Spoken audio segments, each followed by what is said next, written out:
आदाब दोस्तों, सुखन में खुशामदीद। मैं हूं वक़ास अजीज़ और इस वक्त आप देख रहे हैं कि जिलम बुक कॉर्नर के स्टॉल पे मौजूद हूं। इस्लामाबाद जो किताब मेला है उसका आज आखिरी रोज़ है और यहीं पे हमारे अहद का एक आलमी शोहरत याफ्ता नाम, एक ऐसा शख्स, एक ऐसा शायर, एक ऐसा फिक्शन निगार, नावल निगार जिसने अनमिट नकूश छोड़ दिए हैं उर्दू अदब पे, बल्कि आलमी सतह पे अब अरीक बन नातिक का नाम तो जो है वो जाना जाता है। मुख्तलिफ़ ज़बानों में तराजिम हो रहे हैं। हाल ही में जो आपका एक अहम तरीन नावल छपा है, उसके हवाले से भी मैं बात करूँगा और उसके साथ साथ फ़िक्शन में इस वक्त पाकिस्तान में या उर्दू दुनिया में या आलमी सतह पे क्या हो रहा है, क्योंकि नातिक साहब एक ऐसे लिखारी हैं जो ना सिर्फ अपने मुआसर से यानी उर्दू मंजरनामे से वाकफियत शनासाई रखने के अलावा आलमी मंजरनामे पे भी इनकी बहुत गहरी निगाह होती है। नातिक साहब, बहुत मोहब्बत आपकी, आपने वक्त दिया। बहुत शुक्रिया जनाब आपका। सबसे पहले तो ये बताइए कि ताज़ा जो नावल आपने दिया है और उसका मेरे लिए तो वो अभी तक ताज़ा ही है, तो उसका बड़ा शोर गुगा सुन रहे हैं, तो अब ये गुगा पे भी ज़रा नज़र डालिए और शोर पे भी, वाह बीच में से बेशक छोड़ दें। देखिए, मैं अदीब का काम है कि लिख के आवाम के सामने कर दे, बिल्कुल ऐसे ही है। और उसके बाद वो पब्लिक का हो जाता है। बेशक वो जितनी देर रहे, जितनी उसकी उम्र है, अदीब उसमें ज़िंदा रहता है। लेकिन हर अहद की आवाम जो है वो अपनी नज़र से उसको देखती है। बिल्कुल ऐसे। तो अमूमन होता यह है कि जिस अहद में अदीब जी रहा होता है, तबई तौर पर जिंदा होता है, उस अहद के जो उसके हम असर होते हैं या उस अहद की आवाम होती है, उनके यहाँ ये इंसानी फितरत है, हसद भी होता है, बिल्कुल ऐसे। और चपकलश होती है, रश्क भी होता है। तो वो उस अदब पारे की बजाय उस हसद या रश्क या अपनी ज़ातिया नाव के तहत उसको देख रहे होते हैं। बिल्कुल ऐसे, बिल्कुल और ऐसे। उसी हद में एक ऐसी आवाम भी होती है जिन्हें इससे कोई लेना देना नहीं होता हाँ। कि अदीब क्या सोच रहे हैं, उसके हम असर शायर वो उसको गैर जानबदारी से अपना पढ़ रहे होते हैं और असल में वही लोग असल होते हैं। वही होते। मेरे ख्याल में शायद में तीन तबके तो बिल्कुल पढ़ते नहीं हैं। हाँ। तो एक तो ये प्रोफेसर हजरात जो सोखाल हमारी यूनिवर्सिटियों से वाबस्ता है, उनमें कोई खाल एक 100 में से, सैकड़ों में से एक आध पढ़ता है। ठीक है। ऐसा नहीं है कि बिल्कुल ही बांझे, लेकिन वो एक आध होता है, बाकी बस फतवे जारी कर। अवाम ने इसको बहुत पजीराई दी और इसको पढ़ा भी है और बहुत पढ़ रही है। अब देखें, एक साल में 3-3 हज़ार की तादाद में ये तीसरा एडिशन आ गया। अच्छा, वाह। अच्छा, जी जी, कूफा को ही आपने क्यों चुना? थोड़ा सा पस मंजर में नाजरीन जाते हैं, क्योंकि बहुत से सवाल मैंने नातिक साहब की पोस्ट पे भी देखे, कमेंट्स की सूरत में भी देखे, हमारे हल्का अहबाब में भी ये डिस्कशन हुई। जरा आज देखने वालों को जरा थोड़ा सा बैकग्राउंड से देखिए, अमूमी तौर पर जैसा कि राय बन जाती है और लोग तहकीक कम करते हैं, राय के पीछे राय देते चले जाते हैं। कूफा के मामले में भी यही कुछ हुआ। अच्छा। हुआ यह कि हमने हमेशा से सुना कि कूफा एक मतून शायर है, बेवफाओं का शायर है। तो मैं बचपन से ही गौर व फिक्र करता था कि इस बेवफाओं के शायर में ही हुसैन क्यों चले, अली क्यों चले किसी शायर में, उन्होंने मदीना छोड़ के तो कूफा ही क्यों गए। तो जब मैंने बहुत गहरा मुताला किया तो पता ये चला कि रसूल की अहले बैत से जो कुछ भी, जितने लोगों को रग़बत या मवद्दत रह गई थी, जितने भी वो नफूस थे, वो सिर्फ कूफा में ही थे। ना मदीना में रह गए थे, ना मक्का में थे। मदीना और मक्का में खुद शेख बन गए लोग रसूल की औलाद से। बल्कि आपने देखा है कि रसूल के जाने के बाद फौरी बाद रसूल की औलाद को छेड़ के लोगों ने खुद छोड़ के खुद सरदारियां संभाल ली। बिल्कुल ऐसे ही। और अब क्या है कि जब हुसैन, आप देखिए कि हुसैन मदीना से निकले तो मदीना के हर शख्स को अपनी नुसरत के लिए पुकारा, एक शख्स भी हुसैन के साथ नहीं निकला। मक्का में 4 महीने रहे, 4 महीने में एक भी शख्स मक्का से हुसैन के साथ नहीं निकला। तो जो कुछ भी करबला में शहीद हुए हैं वो अहले कूफा थे, या 10-15 बसरा के लोग थे, तो 150 लोग कूफा के शहीद हुए। और फिर कूफा के अंदर इतना सख्त कर्फ्यू था, तो बाद में जो बदला कातलों से लिया वो भी अहले कूफा ने लिया। अहले कूफा ने। तो उसको फिर मैंने जब तारीख को एक टटोला, तो अगर हुसैन कूफा की तरफ ना निकलते मक्का और मदीना छोड़ के, तो आप या मदीना में ज़िबा हो जाते या मक्का में ज़िबा हो जाते। और हुसैन पहले दिन से मदीना छोड़ के निकले कि या रसूलल्लाह, ये तेरा शहर मुझे अजीज है मेरे नाना, लेकिन तेरे शहर के लोग मुझे रहने नहीं देते। यही कुछ मक्का में हुआ। तो आप देखें कि मक्का से रसूल निकले, मदीना से अली निकले। बिल्कुल ऐसे। ठीक है, तो हुसैन के लिए कौन सी जगह थी? बिल्कुल दुरुस्त बात है, बिल्कुल दुरुस्त बात है। अब जहाँ ये तारीखी हक़ाइक़ और शवाहिद आप लेकर आए हैं फ़िक्शन की सूरत में, और ये पहली मरतबा तो गालिबन नहीं हुआ कि फ़िक्शन में तारीख को इस तरह तारीखी हवाले से नावल लिखा गया हो, तारीखी पस मंज़र में। इसके बाद से हमने देखा कि बिलखुसूस मैं फ़ेसबुक की बात करूँगा, वहाँ पे कुछ आपके भी वो माजी में करीबी दोस्त रहे हैं, उन्होंने भी बहुत ये कह के पोस्टें लगाई कि तारीखी हवालों को इसमें मस किया गया है, ये शवाहिद ठीक नहीं है। क्या आप समझते हैं कि वाक़तन ऐसा है, एक ज़िम्मेदार अदीब होने के नाते एक इतना बड़ा नावल आपने लिखा उसके हवाले से? मुझे वैसे मेरी समझ में मेरी नज़र में वो पोस्ट नहीं आई। तो दूसरी बात यह है कि ये नावल लिख दिया मैंने। अगर किसी को देखें ना, जब आप कहते हैं कि आपने चीज़ मसज की है, तो वो उसकी दलील भी तो लाए। मैंने तो 850 सफ़े का नावल लिखा है, वो कोई 100 सफ़े की दलील के साथ बात भी तो कर दे। पोस्ट लगा देना तो ऐसे ही है ना कि आप लौडो की तरह कुछ भी कर दें, कुछ भी लिख दें। चलें एक सफ़े की हो, लेकिन हो सही, वो तो सही ना, वो दलील दे कि ये ऐसे था, नाटक ने ये बदल के ऐसे कर दिया, ऐसा कर दिया, तो फिर मैं देखूं। अच्छा, इसकी ज़खामत क्या मजीद थी? आपने इसको एडिट किया या ये आया ही 850 सफ़े का है? आमद ही इसकी कितनी हुई है? कमो बेच 600-650 किताब का माखज़ है। अच्छा, तारीख की किताबें, जोग्राफिया की किताबें, सीर की किताबें, हदीस की, इतनी किताबों का ये माखज़। ये मैंने 2015 में शुरू किया था। मेरा अगला सवाल यही था कि आपने लिखना कब शुरू किया? तो अब जाके 2025 है अपना, 10 साल लगे, 24 में 9 साल लगे, 9 साल में ये हुआ है। तो मैं कोई अब्दुल अलीम शरर थोड़ी हूँ या नसीम जादी इनका।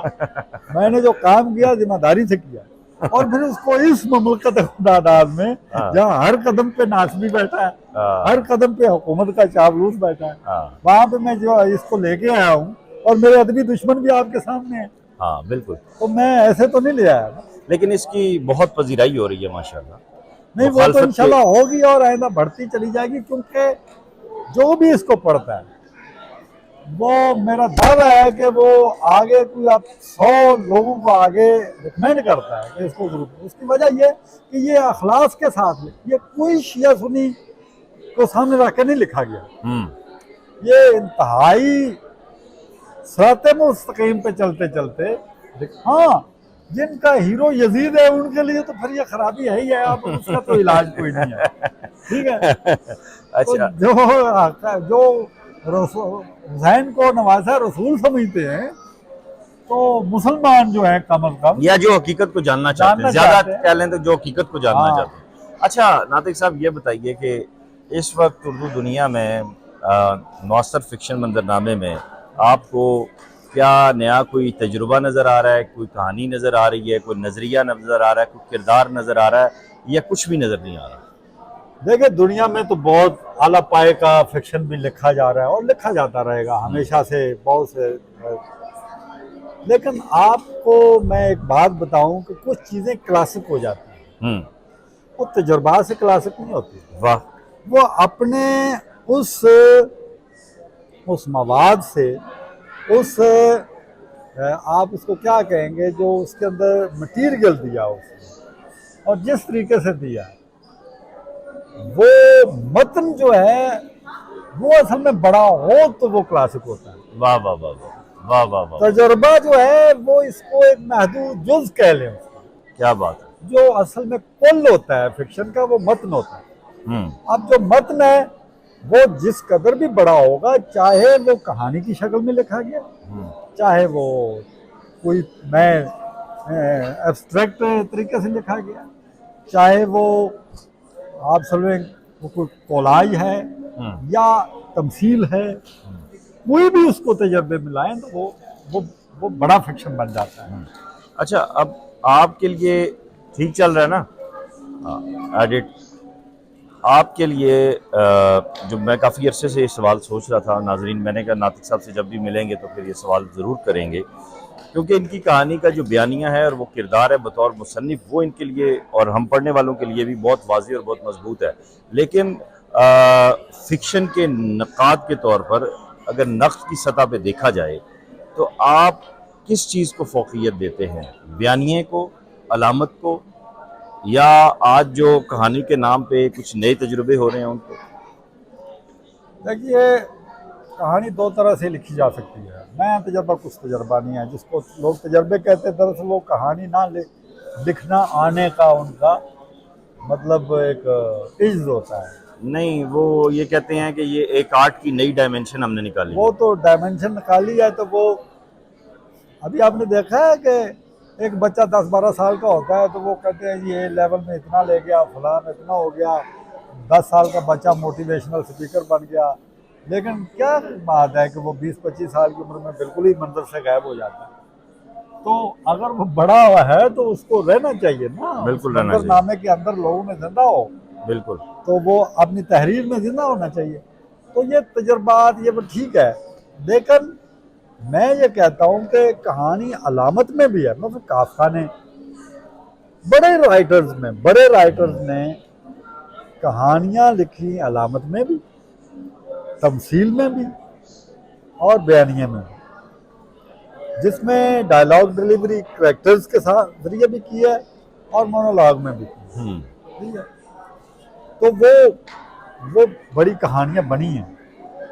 लेकिन अगर आप चाहेंगे कि समझ कुछ भी ना आए, मतलब अभी कल की बात है, एक नज़्म है हल्का अरबाब ज़ौक़ में कल परसों पेश हुई है इस्लामाबाद में, हाँ, राशिद की, और उन्होंने उस पर गुफ्तगू की है, गुमा का मुमकिन।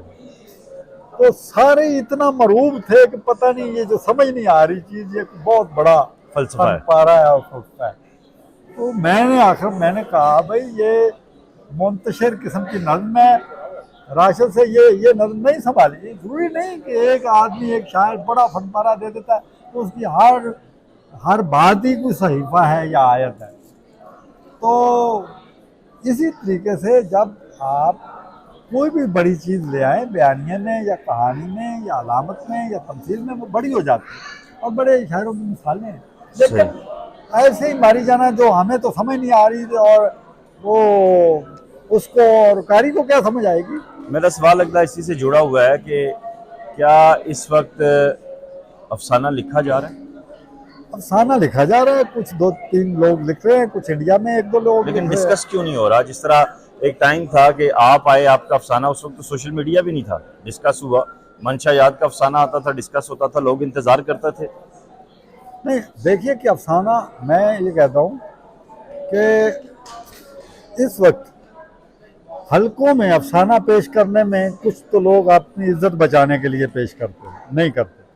मतलब अभी मैं हल्का अरबाब ज़ौक़ में अफसाना पेश करूं तो वहां जो गुफ्तगू करने लोग आएंगे, जो नहीं भी आते थे वो भी आएंगे और वो बिल्कुल भी अफसाने से बेखबर लोग इस तरह की बौंगियां मारेंगे कि अगले की वो देखेंगे नहीं कि ये राइटर जो है, ये अदीब जो है, वो बुग़्ज़े अदीब में आएंगे जी। अच्छा, एक दफा मैंने हल्का लाहौर में अपनी नज़्म पेश कर बैठा तो 200 आदमी जमा हो गया, गलत किया और 4 घंटे वो हल्का चला और 4 सदर बदले। जी वहीं पे था मैं, उसका यानी शायद हूँ। हाँ, तो वो उन्होंने सिर्फ मेरे बुक्स में मेरी क्लास लेने के लिए वहां गया। तो इस तरीके से तो फिर मैं अगली दफा क्यों जाऊंगा, बिल्कुल इज्जत बचाते हैं। तो एक लेकिन बात ये तो एक बात है, सॉरी टू कट यू, ये तो एक बात है, लेकिन देखिए आज कितने फोरम है आपके पास, फेसबुक है आपके पास, चले टावा अब वेबसाइट्स आ गई हैं अदबी रसाइल की जगह, आपके पास इतने ज़्यादा फोरम्स हैं, लेकिन फिर भी कहीं से कोई आवाज़ तो निकलनी चाहिए ना, कोई आवाज़ नहीं आ रही है। अली अकबर नातिक आए थे तो पता चला था अली अकबर नातिक आए हैं। जी। नहीं, यही तो बात है कि जब आप काता और ले दौड़ी करेंगे, मैंने पहला अफसाना 34 साल की उम्र में लिखा था, ये बात। ठीक है, मतलब जो छपा था। अभी तो 15 साल का लड़का होता है, वो फेसबुक पे बैठ जाता है, वो कहता है मैं सबसे बड़ा दानश्वर, और वो लिखना शुरू कर देता है। ऊपर से AI का है, जुल्म हो गया, सब्र नहीं है। ये पहले तो आपको सब्र, अपने आप को सब्र के साथ इतना मुताला किया जाए कि आप उसके अंदर वो उतर जाएं फन में, उसके बाद आप लिखें, फिर खुद भी देखें, फिर पेश करें। ऐसा नहीं कि जनाब आप एकदम मतलब लेके आ जाएं, फिर वो वैसे ही फौत हो जाता है। नहीं दोस्तों, आज बड़ी गपशप हो गई नातिक साहब से कूफा के मुसाफिर पे भी, और फिक्शन के हवाले से भी, नए लिखने वालों के लिए भी नातिक साहब ने मैसेज दे दिया कि काता और ले दौड़ी वाला चक्कर नहीं होना चाहिए। सो बहुत शुक्रिया नातिक साहब, कूफा के मुसाफिर का मुझे इंतजार है। मैं आपको दूंगा भी और इंशाल्लाह ताला आप पढ़ेंगे। लो दोस्तों, वीडियो लिंक को ज़्यादा से ज़्यादा शेयर कीजिएगा, अपना ख्याल रखिएगा, और नातिक साहब की सफ़ीर लैला से लेके कूफा के मुसाफिर तक लाजमी पढ़िए। खुदा हाफिज़।